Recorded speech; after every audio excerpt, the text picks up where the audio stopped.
Very good morning, dear students. Welcome back to my channel, The Easy Science Journey, which aims to provide quality education about the subject science from class 6 to 10.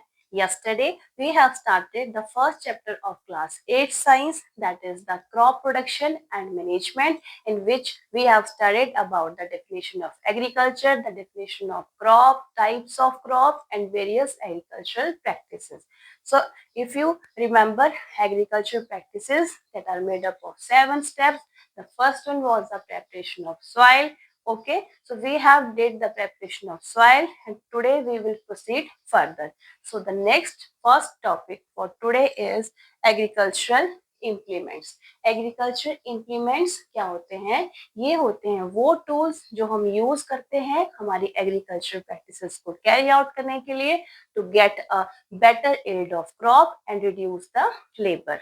Okay, these are the tools which are used to carry out various agricultural practices so that we can get a better yield of a crop and also reduce labor. Agriculture implements जो use किए जाते हैं for the purpose of plowing, for the purpose of tilling, they are of 3 types. First one is plow. Okay, second one is hoe. We pronounce it as hose, last में e भी आएगा, ठीक है. And last one is cultivator, जो आपने maximum ने देख रखा होगा, which is driven by tractor. Okay, so plow, hoe and cultivator are the 3 agricultural tools which are used for the purpose of plowing or tilling. ठीक है, so let's start with the first tool, that is plow. हम study करेंगे first tool से जो कि है plough. So plough is used for ploughing. First तो उसका पर्पस क्लियर है. Also to remove the weeds, also to add fertilisers. ठीक है, इसके 3 यूज है. फर्टिलाइजर्स को ऐड करने के लिए, वीड्स को रिमूव करने के लिए, and of course for ploughing. So let's draw the diagram of plough. कल मैंने जब आप बच्चों को एग्जाम्पल करवाए थे रबी और क्रीप क्रॉप्स के, तो उस टाइम पे मैं बताना भूल गई थी शायद कि साइंस में इम्पॉर्टेंट होते हैं सबसे ज्यादा डायग्राम और एग्जाम्पल्स. आपको जहाँ पे भी पॉसिबल हो, जहाँ पे भी आपको लगे कि डायग्राम ड्रॉ हो सकता है या एग्जाम्पल दिए जा सकते हैं, वहां पे जरूर दो. वो वेटेज ऐड करता है आपके आंसर को. ठीक है, it makes your answer more attractive. Clear? So जो और डायग्राम का एक और फायदा है कि जब आप डायग्राम ड्रॉ करते हो, ठीक है, जब आपको डायग्राम प्रॉपर ड्रॉ करना आता है, तो उसके बाद आपने कुछ नहीं करना. आपने जो उसके नाम है, जो उसके डायग्राम का सेटअप है, वही आपको लिखना होता है थ्योरेटिकली. ठीक है, मतलब आप अगर आपको डायग्राम आता है किसी टॉपिक का, तो you can write about that will complete your answer. So diagram का ये बड़ा इंपॉर्टेंट बेनिफिट है. ठीक है, सो प्लो का हम फर्स्ट करेंगे डायग्राम, फिर करेंगे उसको हम describe. Plough contains a long rod. ठीक है, long rod which is made up of wood, जिसको हम कहते हैं plough shaft. What is the name of long rod? Plough shaft. ठीक है, one end of plough shaft और the rod is attached with a beam. Okay, इसका जो एक एंड है वो अटैच होगा बीम के साथ, and other end is attached to a handle. और जो दूसरा एंड है वो अटैच्ड होगा हैंडल के साथ.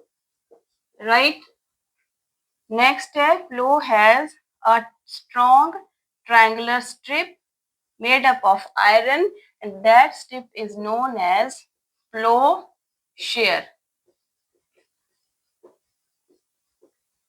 ठीक है, सो हमारे पास अभी 3 टर्म्स आई, plough shaft, plough share and handle. Next जो टर्म थी वो थी बीम. ठीक है, तो ये आपको मैंने अभी बताया डायग्राम का फायदा.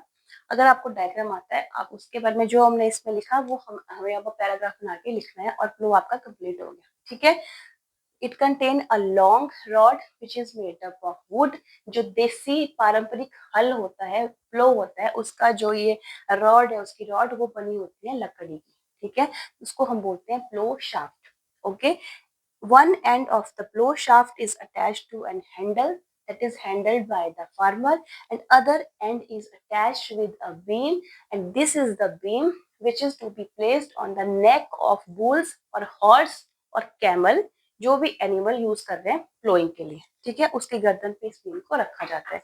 It has a sharp triangular strip होती है आयरन की जो बनी है, लोहे की बनी है, ठीक है, उसको बोलते हैं प्लोशियर. क्या बोलते हैं उसको? प्लोशियर.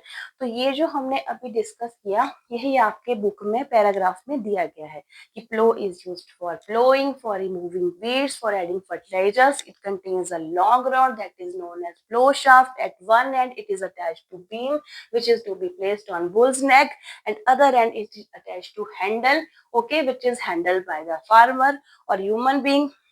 It has a strong triangular iron strip that is known as plowshare. तो जो हमने अभी डायग्राम में स्टडी किया उसको आपकी बुक में पैराग्राफ में लिखा गया कि नहीं, देख लो पढ़ के. उसके बाद आता है, जब भी आप कोई डायग्राम बनाते हो ना बेटा, उसका नाम जरूर लिखना है, नहीं तो आपको नंबर बहुत कम मिलेंगे, या हो सकता है कोई नीचे नंबर दे भी ना. तो डायग्राम का नाम आपने जरूर लिखना है, और इसका नाम है द प्लो. ठीक है. एक और चीज इम्पोर्टेंट है आपको बताने के लिए कि नेमिंग कोशिश कीजिए एक तरफ करिए, या इस तरफ या इस तरफ, वो ज्यादा देखने में डिसेंट लगता है. ठीक है. बहुत ज्यादा नाम किसी डायग्राम के हैं तो ऑब्वियसली वो टू साइड में डिवाइड होंगे, बट जो नॉर्मल सिंपल डायग्राम है उनकी जो आपको नेमिंग करनी है, लेबलिंग करनी है, वो एक ही तरफ को आप उसको लेबल करेंगे. Okay. So we have done about the plough. इसके जो स्ट्रक्चर है इसको हमने एक्सप्लेन कर दिया. ठीक है. और उसके बाद इसमें लिखा गया है कि वन पेयर ऑफ बुल का है, कई जगह पे कैमल यूज करते हैं, कई जगह पे हॉर्स यूज करते हैं. सो उनका एक जोड़ा इसमें इसको ऑपरेट करने के लिए चाहिए, और एक चाहिए ह्यूमन बीइंग जो इसको हैंडल कर सके. ठीक है. तो प्लो जो देसी प्लो था, जो मैंने आपको पहले बताया था, इंडिजिनियस वर्ड इसमें यूज हुआ है कि जो पारंपरिक तरीका था प्लोइंग का, ये जो देसी जो प्लो है वो बना होता है किसका? वुड का. उसकी जो रॉड है, जो प्लो शाफ्ट है, that is made up of would. But now days the wooden part is replaced by the iron part. Okay. लोहे की रॉड आजकल उसमें फ्लो में यूज की जाती है ज्यादातर. नेक्स्ट जो आपका अगला एग्रीकल्चर इम्प्लीमेंट है, एग्रीकल्चर टूल है, वो है हो. HOE. सेकेंड वन क्या है भाई? हो. ठीक है. सो हो फ्लो की तरह सिंपल है. It is a simple agriculture tool which is used for removing weeds and ploughing.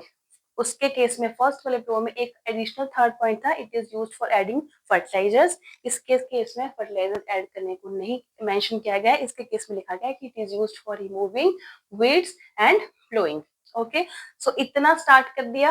It is a simple tool which is used for ploughing and removing weeds. उसके बाद हम ड्रॉ करेंगे इसका डायग्राम, और जो हम डायग्राम में ड्रॉ करेंगे वही हम फिर मेंशन करेंगे अपने पैराग्राफ में. ओके. सो आप इसका डायग्राम स्टार्ट करोगे ड्रॉ करना हेक्सागोन से. आपने एक हेक्सागोन बनाना है जिसकी 6 आर्म्स होती हैं. ठीक है. हेक्सागोन बना दिया. उसके बाद वेरी इजी है, इस तरह से आप बच्चे इसको ड्रॉ करेंगे. Okay. So you have to draw this in this way. इसकी होती है एक लॉन्ग रॉड. ठीक है. Which is made up of wood और आयरन, जो लोहे की या लकड़ी की बनी हो सकती है. ठीक है. एक एंड पे ये अटैच होगा बीम के साथ. ओके. एक एंड पे ये अटैच होगा एक ब्रॉड बेंड प्लेट के साथ. ब्रॉड बेंड प्लेट जो कि होगी बहुत स्ट्रॉन्ग और एक्ट करेगी जस्ट लाइक अ ब्लेड. किसकी तरह एक्ट करेगी वो? Just like a blade. इस तरफ है इसका handle. Okay. And this is the grip. So it is the complete diagram of O. Simple और easy है. It has a long rod, ठीक है, which is made up of wood और iron की जो बनी हो सकती है, attached to beam at one end. जो मैं बोल रही हूँ वही आपको लिखना है, और जो आपको डायग्राम क्लियर हो गया तो आप कोई भी स्टूडेंट, कोई भी बच्चा अपने अकॉर्डिंग उसको लिख सकता है, उसको कोई टीचर गलत नहीं करेगा. ठीक है. At one end it is attached to a sharp bent plate जो कि होगी ब्रॉड, जो एक्ट करेगी एज अ ब्लेड की तरह, ठीक है, और जो बड़े क्रम्स है सॉइल के उनको ब्रेक करेगी स्मॉलर पीसेस में, and handle and grip is on the nether end. Okay, so it is the diagram. अभी कंप्लीट नहीं, डायग्राम कंप्लीट होगा जब हम इसका नाम लिखेंगे। ओके, सो ये है ओ की पिक्चर। क्लियर हो गया? तो जो हमने इसमें पिक्चर स्टडी करी वही हम अपनी लाइंस में उसको लिखेंगे और हमारा ये आंसर भी complete. Then coming to the next agricultural implement, agricultural tool जिसका नाम है cultivator. Cultivator is driven by a tractor. Cultivator को ह्यूमन बीइंग, सॉरी जो हमने अभी लास्ट में किया ना, हो it is pulled by animals, उसमें एक लाइन हमने स्किप कर दी जो लास्ट में लिखी हुई है, it is pulled by animals. जो हु है उसको भी पुल्ड करते हैं कौन? Animals. Now coming to the cultivator, so cultivator is driven by tractor. इसमें एनिमल्स का कोई यूज नहीं होता। It is the most commonly used ploughing tools nowadays because it saves both labour and time. ये labour और time दोनों को बचाते हैं, उनकी बचत करते हैं।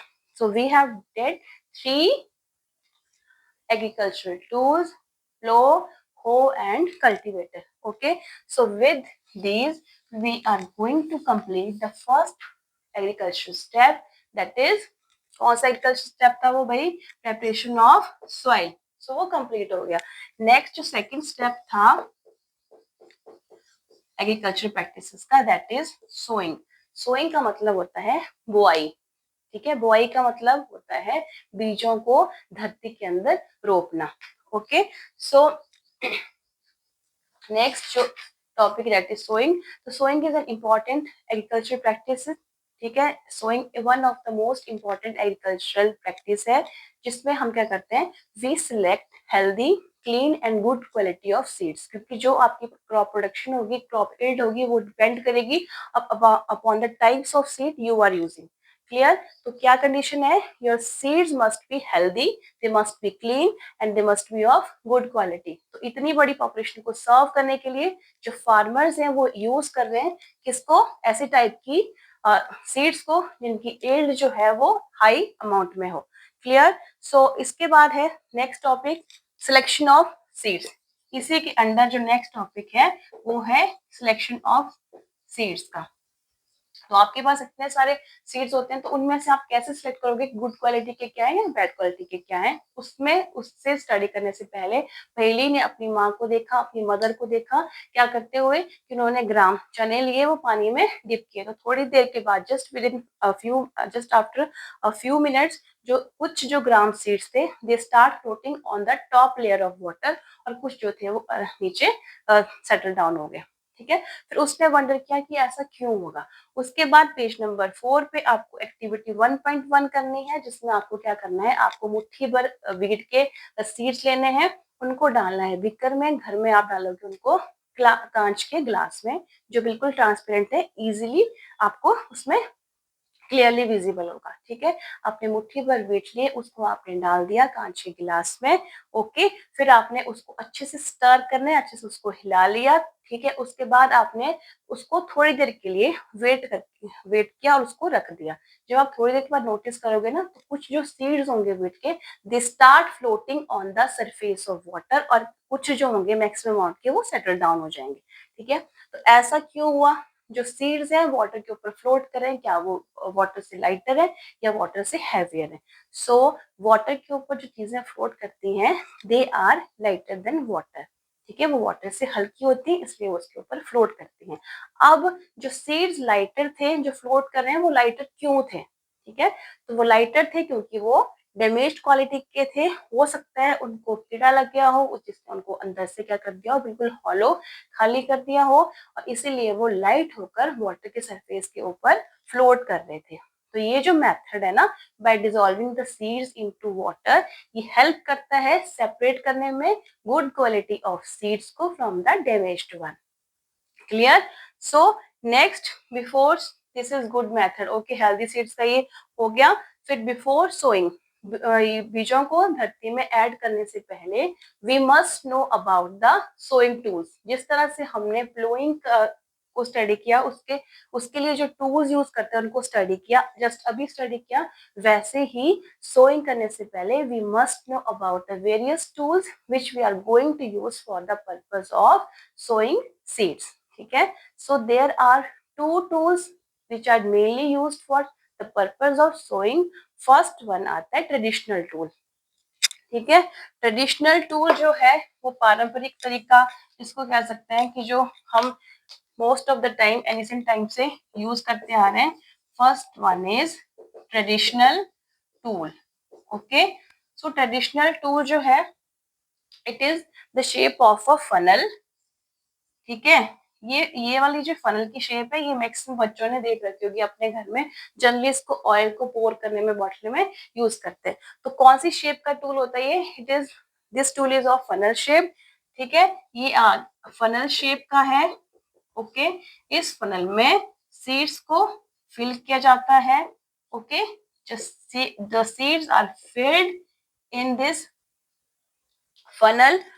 Okay, and then they are pass down, तब उनको पास डाउन करते हैं फिर बाय 2 और 3 pipes which have sharp ends, इनके शार्प एंड्स होते हैं, and the sharp and directly purse the soil.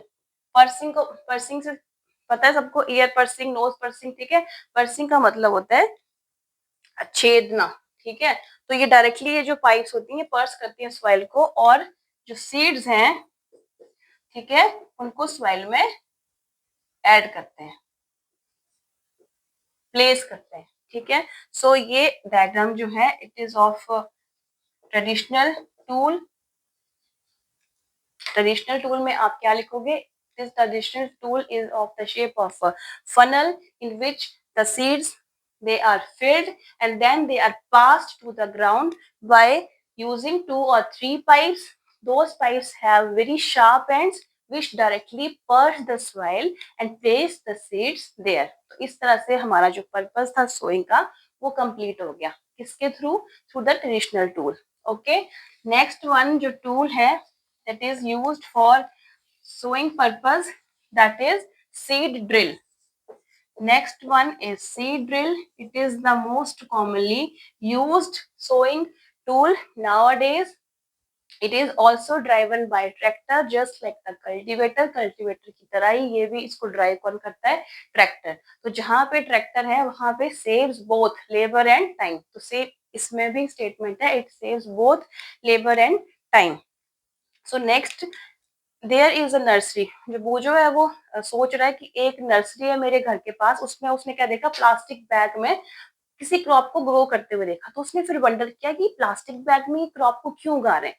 ठीक है, देन पहेली उसकी हेल्प करती है ये डिस्कवर करने में कि सीड्स जो हैं कुछ प्लांट्स के, कुछ प्लांट के जो जो बीज है ना वो हम डायरेक्टली प्लांट में नहीं उगाते, वो हम उगाते हैं पहले नर्सरी में, फिर उनको क्या करते हैं? उनको ट्रांसप्लांट करते हैं। ट्रांसप्लांट का मतलब होता है ट्रांसफर करते हैं उस नर्सरी से किस कहाँ पे? मेन फील्ड की तरफ। ठीक है, तो ये एक इंटरेस्टिंग टॉपिक है टू नो। कुछ प्लांट्स, कुछ जो सीड्स है जैसे पैडी, जो धान की फसल है, इसको पहले उगाते हैं नर्सरी में। ठीक है, फिर इसको ट्रांसफर करते हैं मेन फील्ड में। तो ऐसा क्यों करते हैं? ये इंपॉर्टेंट क्वेश्चन है। तो ऐसा इसलिए करते हैं बच्चों क्योंकि जो कुछ सीड्स, कुछ जो क्रॉप्स की सीड्स होते हैं ना, उनको एक ऑप्टिमल कंडीशन चाहिए ग्रो करने के लिए। Optimal condition of temperature, optical condition of humidity etcetera. ठीक है, तो इसलिए उनको पहले एक सेफ एनवायरनमेंट में नर्सरी में प्रॉपर अपने ऑब्जर्वेशन के अंडर ग्रो करते हैं। फिर उनके जो सीडलिंग्स बनते हैं, जो उनके छोटे छोटे प्लांट्स बनते हैं, उनको ट्रांसफर करते हैं फील्ड में। अगर उनके बीज को डायरेक्टली उनका जो सीड है उसको हम मेन फील्ड में ग्रो करेंगे तो वो वहाँ की जो actual temperature and atmospheric condition है उसको वो नहीं फेस कर पाएगा, और वो प्लांट या तो ग्रो ही नहीं करेगा। अगर ग्रो भी कर दिया उसने तो वो बहुत कम अमाउंट में हमें यील्ड देगा। जो फसल की पैदावार होगी वो बहुत ही कम होगी।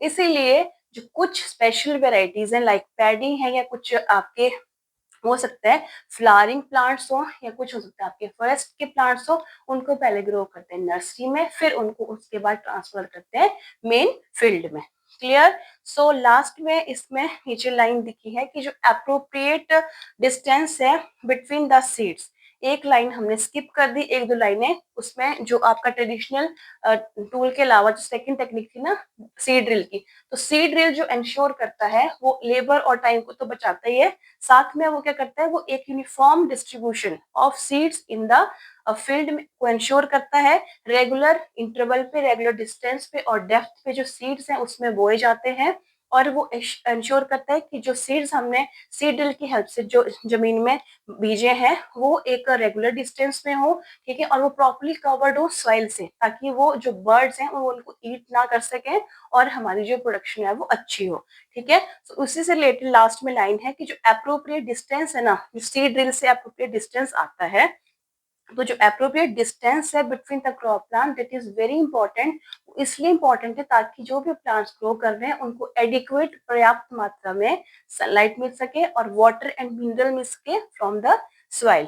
क्लियर। तो अगर किसी जगह पे कई बार देखा होगा, नोटिस किया होगा आपने, अगर एक एक पर्टिकुलर जो फील्ड है उसमें ज्यादा ओवर क्राउडिंग ऑफ प्लांट्स होती है ना, चाहे वो क्रॉप के प्लांट है, तो उनको जो एक्स्ट्रा जो आपको लग रहा है कि ओवर क्राउडिंग कर रहे हैं तो उन प्लांट्स को हम रिमूव कर देते हैं, ठीक है, ताकि जो प्लांट्स हो, जो फसल हो वो अच्छे से ग्रो हो सके और सभी को वाटर मिनरल एक्सेट्रा सॉइल से एडिक्वेट मतलब पर्याप्त मात्रा में मिल सके। So that's all for today. Okay, so I hope this video will be useful to you, will be helpful to you. So keep watching, keep subscribing and sharing. Thanks for watching. Till then, take care.